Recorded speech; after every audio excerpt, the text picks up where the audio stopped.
Kwa hiyo pale tunapopata madhila kama haya, toa taarifa kwenye uongozi wa kijiji. Mtendaji pale atawasiliana na yeye na utaratibu wa kuleta fomu ambayo ni ya maombi ya kulipwa hichi kifuta machozi, lakini pia wao watafanya tathmini na kujua ukubwa wa tatizo ili waone unastahili kulipwa kiasi gani kulingana na madhara ulioyapata sawa na uhai wa mtu. Kwa hiyo ndio maana kikaitwa ni pole, na hili pole imegawanyika katika makundi mawili: pole kwa maana ya kifuta jasho, lakini pole kwa maana ya kifuta machozi. Katika kifuta machozi hapa kumegawanyika katika makundi pia matatu. Lakini haya yote yanamhusu binadamu, mwananchi mwenyewe moja kwa moja kuathiriwa mwili. Tunaposema kuathiriwa mwili tunamaanisha kwamba sasa anaweza kukumbana na mnyama mkali, mnyama pori huyu akamjeruhi, akamjeruhi, au alikuwa anafanya utaratibu wa kuokoa mali mifugo yake akamjeruhi, au ajui hili wala lile, mfano umeenda kuchota maji kule kisimani, mamba au boko ukajeruhiwa, basi hapo utapewa kifuta machozi kwa sababu umeathiriwa wewe mwenyewe. Sasa kiwango cha athari ndio kimegawa malipo ya hiki kifuta machozi kwa huyu mwananchi ambaye mpata athari. Kwa hiyo anaweza akawa amepata athari kwa kiwango cha yeye kupoteza maisha. Kwa hiyo familia itapewa kifuta machozi kwa kumpoteza mpendwa wao kama pole. Lakini pia kuna kuathiriwa kwa kiwango cha kuwa na ulemavu wa kudumu na kushindwa kutekeleza majukumu yako kama ilivyokuwa zamani. Kwa hiyo hapa pia kuna kiasi chake ambacho muhusika sasa, mwananchi mwenyewe aliyepata athari hiyo atapatiwa. Lakini pia kuna ile umepata majeraha ambayo hajakusababishia ulemavu wa kudumu. Hapa pia kuna kiasi chake ambacho utapewa ambacho ni cha pole. Lakini tukienda kwenye upande sasa wa kifuta jasho. Kifuta jasho tafsiri yake ni kwamba umefanya kazi kwa muda fulani, umewekeza, na mwisho wa siku wao wanyama pori wakali na waharibifu wakaja wakaathiri uwekezaji wako. Mfano umelima shamba lako, tembo wakaja au viboko wakaja au nyati wakaja, basi wakala au kaharibu kabisa mazao yako, basi wewe hapo utapewa kifuta jasho kwa sababu umewekeza pale na mwisho wa siku umepata hasara au umepata athari kwenye shamba lako. Lakini sio upande wa shamba tu, hata pia kwenye ufugaji.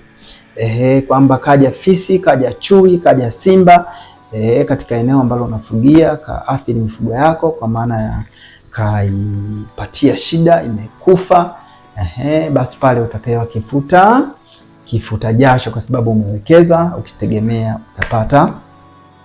utapata faida. Sasa mwisho wa siku huyu mnyama kaja na kafanya haya. Kwa hiyo hapo tutakuwa tumewekana sasa sawa. Kwa hiyo hakuna fidia. Hapo ni pole ambayo imegawanyika katika vipengele viwili kwa maana ya kifuta jasho na kifuta machozi. Na hizi gharama ambazo zinalipwa hazimaanishi kutoa thamani halisi ya kile ambacho umepoteza. Kama mdau mmoja alisema kwamba kwa nini wasilipe sawa na ingekuwa ni fidia wangelipa thamani sawa na kile ambacho umepoteza. Lakini kwa sababu ni pole na serikali inaamini kwamba umepata athari, umewekeza na vitu kama hivyo, inajali sasa kile ambacho umekipoteza na kukupa pole bila kujali kwamba hawa wanyama pori wote ni rasilimali zetu kama Watanzania, lakini pia zina faida ambayo inakuja kwetu pia kama Watanzania. Nitaka niliweke hilo sawa. Wizara kupitia kanuni zile ambazo zimewekwa kupitia sheria ya wanyamapori ya mwaka 2000 na iliyofanywa marejeo 2023. Hii sura namba 283 inatamka bayana orodha ya wale wanyama ambao kimsingi sasa ndio wamewekwa katika kundi la wanyama wakali na waharibifu. Kuna wanyama wako 8.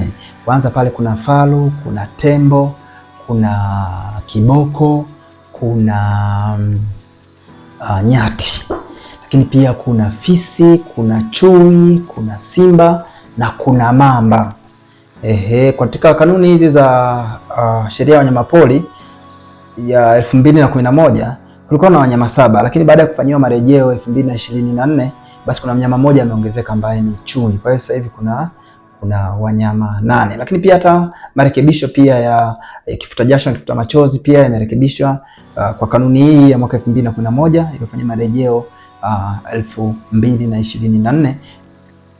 Kiasi kile cha malipo pia kimebadilika kulingana na madhara ambayo binadamu anayapata. Kuna mtu mwingine anaweza kusema sasa mimi amekuja swala amekula mahindi yangu, amekuja labda tandala amekula mahindi yangu. Kimsingi hivi vyote vinakuja kuelezwa na mtathmini, anakueleza kabisa. Wewe mwenyewe utasema mnyama gani amefanya uharibifu, lakini mwisho wa siku mtathmini pamoja na afisa wanyamapori wilaya ambaye ni mtathmini kwa kushirikiana na wataalamu wale, wao wanakuambia kabisa orodha ya wale wanyama ambao wameingizwa kikanuni kwa ajili ya kutoa pole. Kwa hiyo wanyama wengine hawajaingizwa bwana. Ngedere anaweza kawa analeta shida sana, lakini hajaingizwa, akiaminia kwamba hana uharibifu wa kiasi cha tembo, hana uharibifu sawa sawa na kiasi cha boko, hana uharibifu kwa kiasi cha nyati. Kuna wanyama wengi wanaharibu mashamba, nguruwe poli, sijui tandala, sijui swara, wote hao, lakini kimsingi kanuni zimetambua 8 kwa maana wana uharibifu mkubwa zaidi. Sasa hapa lazima tuwekane pia sawa na utaratibu. Sasa umeshapata madhara hayo, unatakiwa ufanye nini kama mwananchi? Kwa hiyo kuna taratibu na hatua za kufuata ili kuhakikisha kwamba hichi kifuta jasho au kifuta machozi unakipata. Jambo la kwanza, hatua ya kwanza, lazima uripoti kwa kiongozi wa serikali ya kijiji.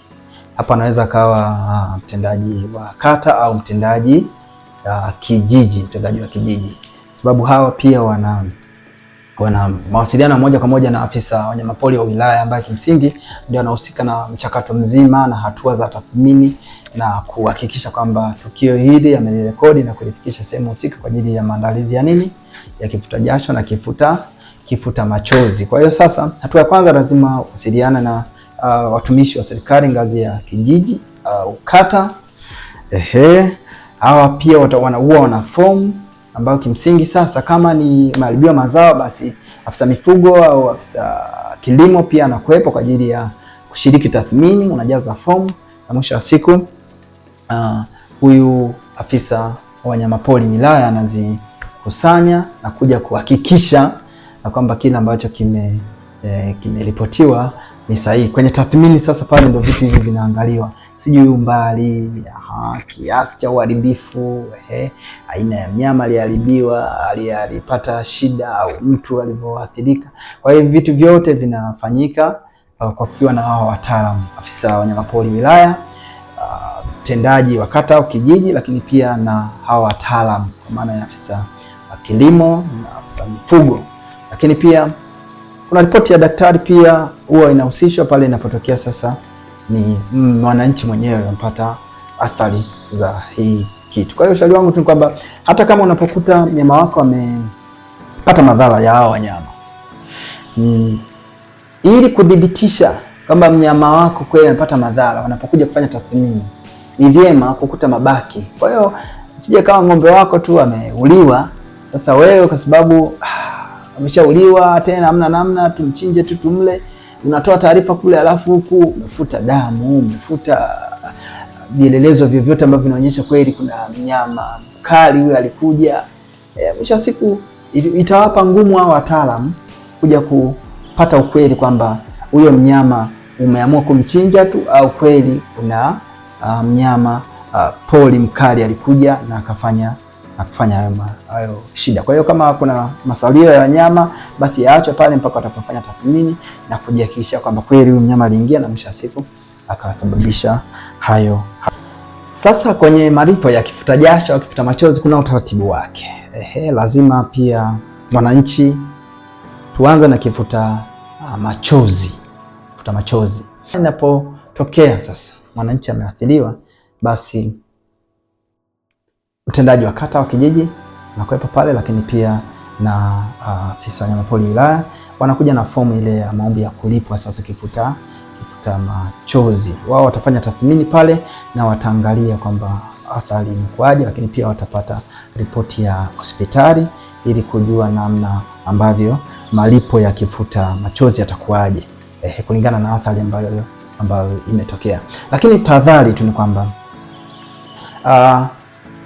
haya madhara yanayompata mwananchi yawe yamempata kijijini. Yaani hakuna malipo ya kifuta machozi yatalipwa ikiwa huyu mwananchi alikuwa anashiriki shughuli ambazo ziko kinyume na sheria. Mfano, mwananchi amekwenda polini, alikuwa anawinda akakutana na simba akajeruhiwa. Huyu sasa amefuata nyama kule. Kwa hiyo sio kwa mujibu wa kanuni hapaswi kulipa, hana uhalali wa kudai hii fidia au kudai, hana uhalali wa kudai hichi kifuta machozi. Sasa ndugu zangu, na hapo tunadhani tumekaa sawa. Kwa hiyo pale tunapopata madhila kama haya, toa taarifa kwa viongozi wa kijiji. Mtendaji pale atawasiliana na yeye na utaratibu wa kuleta fomu ambayo ni ya maombi ya kulipwa hichi kifuta machozi, lakini pia wao watafanya tathmini na kujua ukubwa wa tatizo ili waone unastahili kulipwa kiasi gani kulingana na madhara ulioyapata. Sawa sawa, hapo tuko sawa. Sasa tukija kwenye swala la kifuta jasho. Hichi kifuta jasho bwana, kama ambao tumeona hapa, wengi wanasema kwamba mtu ana eka 2 zake au 3 zinaharibiwa na wanyama, lakini cha kushangaza anapatiwa 50,000 kwa heka. Sasa hapa nataka tuwekane tu sawa. Kanuni hii ya wanyamapori inatamka wazi kwamba ulipaji wa eneo au shamba lililoathiriwa utategemea na tathmini itakayofanyika, na sio kwamba tu ukiwa na heka 1 basi utalipwa 50,000. Kwa hiyo heka 2 utalipwa 100,000, sijui hivyo. Hapana. Ambacho wanakiangalia pia ni kwamba mbali na ukubwa wa eneo la shamba lako, wanaangalia pia umbali kutoka shamba lako mpaka eneo la hifadhi. Kwa hiyo hizi kanuni zimebainisha kabisa kwamba heka 1 ina malipo tofauti. Hiyo heka 1 ina malipo tofauti kulingana na umbali kutoka eneo la shamba na eneo la hifadhi. Kwa hiyo ile kilomita 0 mpaka nusu kilomita, yani mita 500, ukilima katikati hapo na ukapata madhara, hapo haulipi chochote kwa sababu umeingia kwenye eneo ambalo liko tunaita buffer zone, eneo ambalo ni la mapito ya wanyama ambao hutakiwi kufanya shughuli zozote. Kwa hiyo hapo bwana, kama umelima hutalipwa chochote. Lakini pia sasa kwenye kuanzia nusu kilomita mpaka kilomita 1 kutoka eneo la hifadhi, hapa sasa ndo malipo yanaanza. Hapa ndo malipo yanaanza, na nitakuwekea hapo utaona sasa kwamba kilomita nusu kilomita mpaka kilomita 1 unalipwa shilingi ngapi. Kama hapo unavyoona kuna 37,500. Hii kwa mujibu wa marekebisho sasa ya kanuni ya mwaka 2011 ambayo imefanywa marejeo 2024. Unaona kuna 37,500. Lakini pia unaona zingine zinapoenda. Kwa hiyo hapa ninachotaka kusema ni kwamba kadiri ambavyo unakuwa umbali kutoka eneo la hifadhi na shamba lako, ndivyo ambacho kiwango cha kifuta jasho kinakuwa kikubwa. Lakini pia kanuni inasema bayana kwamba kiwango cha mwisho kabisa cha kulipa kwa ukubwa wa shamba ni heka 5.